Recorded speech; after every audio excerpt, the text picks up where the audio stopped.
C'est l'une des dernières exploitations que Sébastien Pajot doit visiter dans le cadre du recensement agricole.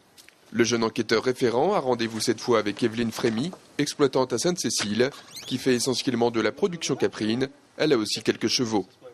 Ils nous ont demandé de sortir quelques petites données, donc j'ai préparé tout ça et puis voilà quoi. Donc j'ai répondu aux questions qu'il fallait. Pas d'appréhension particulière? Non, du tout. Le plus important, c'est bien de préparer en fait cet entretien. On pose des questions sur le cheptel, sur la fertilisation, sur la main-d'œuvre. Donc le plus important pour que le questionnaire se passe bien, c'est de bien le préparer. Le recensement, pour être bref, c'est une opération statistique organisée par le ministère de l'Agriculture. L'entretien démarre, il va durer près de 3 quarts d'heure. À quoi sert le recensement, descriptif de l'exploitation, avant de passer proprement dit au questionnaire. Questionnaire durant lequel tout est passé en revue, à commencer par le numéro de SIRET de l'exploitation. 394. 671 838 00040. Tout à fait. L'établissement est à votre nom.